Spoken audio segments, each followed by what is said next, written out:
सलाम, नमस्ते, सत श्री अकाल। मैं हूं रजा और आप देख रहे हैं रजा ग्राफी की स्पेशल रिपोर्ट। बड़े ही दुख के साथ आपको ये क्लियर कट मैं आज बता देना चाहता हूं कि गाजा सिटी लगभग मिटना शुरू हो चुका है, मिटाया जा रहा है। कैसे, ये देखिए। गाजा सिटी की उस बिल्डिंग की तस्वीर जिस बिल्डिंग को आप ध्यान से देखिए, लोग खाली कर रहे हैं। अपने अपने अपार्टमेंट में जो सामान था, जो काम का सामान अगर है उनके, तो वो खिड़की से ही नीचे फेंक रहे हैं, अपनी बिल्डिंग को खाली कर रहे हैं। एक वक्त हमसे 1000 गुना बेहतर जिंदगी जीने वालों का 2 साल में इजराइल ने हाल क्या किया है, अपनी आंखों से देखिए। सिर्फ इतना ही नहीं, ये बिल्डिंग खाली इसलिए करी जा रही है क्योंकि इजराइल गाजा सिटी में जितनी इमारतें हैं सबको तोड़ के समतल करने वाला है। कैसे, ये चंद वीडियोस में आपको दिखा रहा हूं। ये देखिए, मिसाइल दागी जा रही है, बमबारी, यानी जो बिल्डिंग्स खाली हैं इजराइल उन पर बमबारी कर रहा है। और उन पर बमबारी करने का मकसद ये है कि वो बिल्डिंग पूरी तरह से ढह जाएं, टूट जाएं, तबाह हो जाएं, बर्बाद हो जाएं और वो जमीन पर पूरी बिल्डिंग गिर जाए। और जमीन पर जब बिल्डिंग गिर जाएगी, मलबा उसका बाद में हटा दिया जाएगा और फिर गाजा सिटी पूरी तरह से मैदान और खाली चटियल मैदान होगा। ये डोनाल्ड ट्रंप और नेतन्याहू का प्लान है जो कामयाब होता हुआ गाजा सिटी के अंदर नजर आ रहा है। मैंने कल बताया था बैतुल मुकद्दस हमारे हाथ से चला गया। मैंने आपको कल बता दिया था कि गाजा के अंदर गाजा सिटी को मिटाना शुरू किया जा चुका है। मैंने आपको बता दिया था कि फिलिस्तीन का वेस्ट बैंक भी मुसलमानों के, अरब के हाथों से जा रहा है। ये तमाम चीज़ें सामने की हैं। याद रखिएगा दोस्तों, सबसे पहले सबसे डिटेल में ये जानकारी मैंने आपको दी है। आप ये नहीं कह सकते भविष्य में कि हमको तो पता ही नहीं चला। गाजा के अंदर इजराइल के डिफेंस मिनिस्टर ने बड़ी बात कह दी है कि गाजा के अंदर जो बड़ी बड़ी बिल्डिंग्स हैं, हाई राइज, हम उसको तबाह करेंगे, उस पर बमबारी करेंगे, उसको मिटाएंगे। हम पूरी तरह से गाजा सिटी को खाली कर देंगे। हमने गाजा के ऊपर जहन्नम के दरवाजे खोल दिए हैं। गाजा के अंदर सिर्फ मकानों को, बिल्डिंगों को नहीं तोड़ रहा है इजराइल। पिछले 24 घंटे में 69 फिलिस्तीनियों को इजराइल गाजा में बमबारी करके कत्ल कर चुका है। जब तक आप ये वीडियो देख रहे होंगे, मौत की संख्या गाजा में डबल हो चुकी होगी। जो मैं समतल का इस्तेमाल कर रहा हूं वर्ड, समतल वर्ड, उसका मतलब क्या है भाई? 30-30, 40-40 मंजिल की इमारत गाजा सिटी के अंदर, जैसे फ्लैट, जैसे मकान हमने देखे नहीं हैं, ऐसे खूबसूरत अपार्टमेंट और फ्लैट्स में गाजा के लोग 2 साल पहले तक हमसे बेहतर जिंदगी गुजार रहे थे। इजराइल ने उन 40-40 मंजिला और ऊंची ऊंची इमारतों को एक झटके में मिसाइल दागकर टुकड़े टुकड़े कर दिया, मलबे में तब्दील कर दिया। अब बस इतना काम है कि बिल्डोजर से उन मलबों को हटाएगा इजराइल और ज़मीन पूरी समतल और खाली मिलेगी। अब ऊंची इमारत गिराने के बाद, टुकड़े टुकड़े करने के बाद उस बिल्डिंग का मलबा कैसा है, ये देखिए।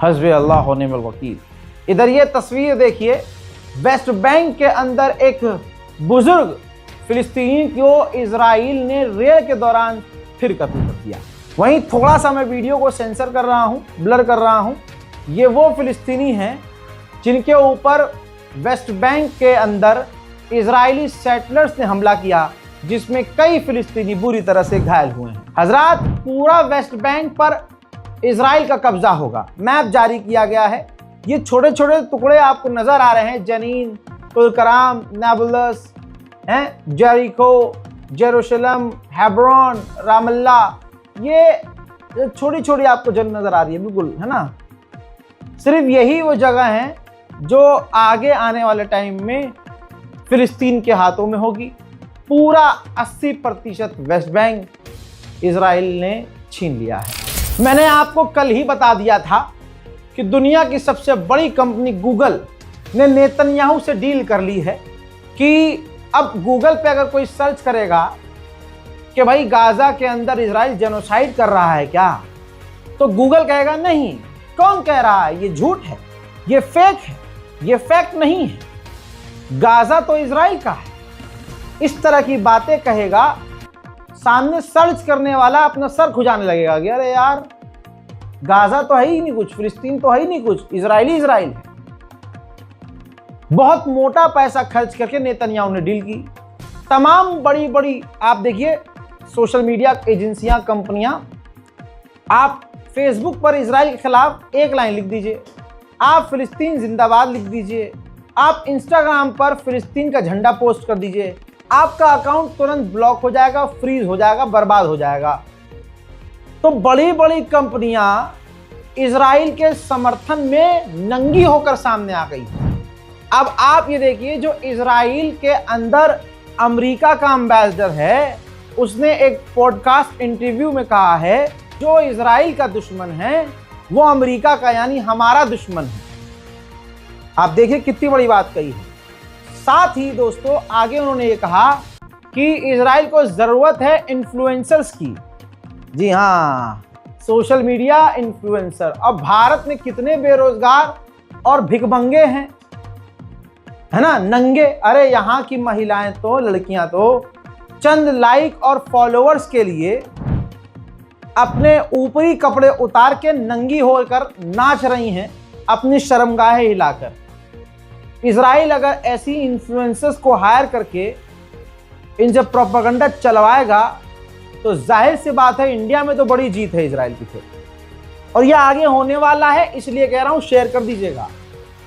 कभी आने वाले समय में आपको आपकी फीड में कोई ऐसी लड़की खूबसूरत जो अपने जिस्म के अंग अंग को फड़का और हिलाकर आपको खुश करने की ताकत रखती है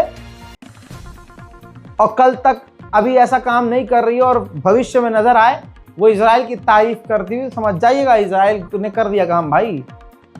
अमेरिकी जो एम्बेसडर है वो कह रहा है कि इजराइल को अब इन्फ्लुएंसर्स की जरूरत है ताकि वो इजराइल का जो प्रोपेगेंडा है वो चलाएं और टिकटॉक पर हमारी जीत हो। यानी खास टिकटॉक प्रायोरिटी है कि टिकटॉक पर पूरा कंट्रोल इजराइल कर ले। इजराइल और अमेरिका आतंक इतना ज्यादा फैल चुका है कि अब इजराइल के अंदर और अमेरिका की शाखा के अंदर डिफेंस सेक्टर के अंदर भी अमेरिका का विरोध होना शुरू हो चुका है। नॉर्मल नहीं, कई स्टार वाले जनरल कमांडर गाजा के सपोर्ट में आ गए हैं। ये देखिए, अमेरिका के अंदर अमेरिकी ऑफिसर्स को, जनरल और कमांडर को गिरफ्तार किया गया है। एक महिला एक पुरुष आपको नजर आ रहा है, वर्दी में है, उनको गिरफ्तार किया गया है क्योंकि ये इजराइल के खिलाफ हो गए थे और फिलिस्तीन के हक के लिए बोल रहे थे, गाजा में हो रहे नरसंहार के खिलाफ बोल रहे थे, तो उनको भी गिरफ्तार कर लिया गया है। मैटर नहीं करता कि कौन सा कमांडर कितने साल तक अमेरिकी सेना में सर्विस किया था, लेकिन आज अगर वो गाजा के साथ खड़ा है या गाजा के लिए एक लाइन बोल दी तो उसे गिरफ्तार कर लिया जाएगा। याद रखिए, आज मेरी बात नोट कर लीजिए, ये अमेरिका की बर्बादी का समय है। अब वक्त शुरू हो चुका है, उल्टी गिनती अमेरिका शुरू कर ले अपनी, क्योंकि जब आपके अंदर से और आपकी ऐसी डिफेंस सेक्टर से आपके खिलाफ आवाज जुटना शुरू हो जाए, आपके खेमे में आपका विरोध होना शुरू हो जाए, तो समझ लेना मुन्ना, तुम्हारा काम तो हो गयो। बस एक झटका देना है और तुम बर्बाद। बस उस समय का हमें इंतजार है। फ्रांस के राष्ट्रपति इमैनुअल मैक्रोन कहीं कहीं इजराइल के खिलाफ बोल रहे थे कि भाई वेस्ट बैंक पर कब्जा, गाजा सिटी पर कब्जा, ये सही बात नहीं है, गाजा पर बमबारी बंद करो। ऐसी तमाम, और खासकर सबसे बड़ी बात, माफ कीजिएगा, इमैनुअल मैक्रोन ने फिलिस्तीन को मान्यता देने का ऐलान किया था। ऐसे में इमैनुअल मैक्रोन ने यह मांग भी की थी कि भैया इजराइल हमें, मतलब मुझे जो है इजराइल में आने दे। तो इजराइल ने मना कर दिया कि जब तक आप इस तरह की बातें कर रहे हो हम आपको अपने मुल्क में आने नहीं देंगे। और एक तरह से इमैनुअल मैक्रोन पर इजराइल ने बैन लगा दिया। तो भाई साहब इसके बाद पता नहीं इमैनुअल मैक्रोन को मतलब घर जाकर किसने उनके अंडे दबा दिए कि ये देखिए फौरन 4 लैंग्वेज में, 4 अलग अलग भाषाओं में इसने ट्वीट किया, सोशल मीडिया पर लिखा कि भाई 700 दिन हो गए, एक लंबा समय बीत चुका, हमास आतंकवादी संगठन के कैद में इजराइल के हॉस्टेज हैं, लिहाजा इजरायली हॉस्टेज को तुरंत इसी वक्त हमास रिहा करे। उधर नेतन्याहू ने कहा है कि अगर हम रफ़ा बॉर्डर खोल देंगे अपनी साइड का, फिर भी जो इजिप्ट है वो अपनी तरफ से दरवाजे, वो बॉर्डर के गेट नहीं खोलेगा। जाहिर सी बात है, तुम मार पीट कर तबाही मचाकर गेट अपनी साइड का इसलिए खोलोगे ताकि इस दरवे से निकलकर, जैसे मुर्गी के बच्चे होते हैं ना, वो दरवे में भाग जाते हैं, तो तुम इस दरबे से निकालकर सबको हकाल के, गाजा से लोगों को निकाल के इजिप्ट भेजना चाहते हो। तो इजिप्ट क्यों एक्सेप्ट करेगा? इजिप्ट तो साफ कह रहा है कि भाई जब गाजा की ज़मीन गाजा वालों की है तो उनको इजिप्ट या कहीं और क्यों भेजना। सच्चाई ये आई है कि अब तो इजिप्ट ने इजराइल की निंदा की है, नेतन्याहू की खास करके, कि जिस तरह से नेतन्याहू गाजा के लोगों को निकाल कर इजिप्ट भेजने की बात कर रहा है, हम इसकी निंदा करते हैं, हम इसके समर्थन में नहीं हैं। हालांकि ये भांडू सिर्फ निंदा करते रह गए और इजराइल जो करना चाह रहा था उसने वो कर दिया। इजराइल की सिक्योरिटी एजेंसी ने वार्निंग जारी की है कि इजराइल यानी हमने फिलिस्तीन अथॉरिटी गवर्नमेंट की फाइनेंशियल पाबंदियां लगाकर हालत इतनी ख़राब कर दी है कि कभी भी किसी भी समय फिलिस्तीन अथॉरिटी की सरकार कोलैप्स हो सकती है, गिर सकती है। उधर एक और हिजड़ा संगठन अरब लीग, इसने अप्रूव किया है और रजामंदी दिखाई है कि इस नरसंहार के बाद, तथाकथित जंग के बाद, गाजा के अंदर इंटरनेशनल पीस कीपिंग मिलिट्री यानी जो यूएन की फौज है वो तैनात हो। 4400 से ज़्यादा वैज्ञानिकों ने दुनिया भर के पूरी दुनिया से मांग की है कि गाजा के अंदर जेनोसाइड जो हो रहा है इजराइल उसे बंद करे। उधर इजराइल लगातार इसकी प्लानिंग कर रहा है और सोच रहा है कि कैसे करके, कुछ भी करके, जो फ्रांस की एम्बेसी इजराइल के अंदर है, जेरूशलम में है, उसको बंद कर दिया जाए। मोहतरम हजरात, फिलहाल के इस अपडेट में इतना ही। इस रिपोर्ट को शेयर कीजिए और इंतज़ार कीजिए मेरे अगले अपडेट का। अगर आप हमारे चैनल पर नए हैं तो हमारे चैनल को सब्सक्राइब कीजिए। दुआओं में याद रखिए। जय हिंद।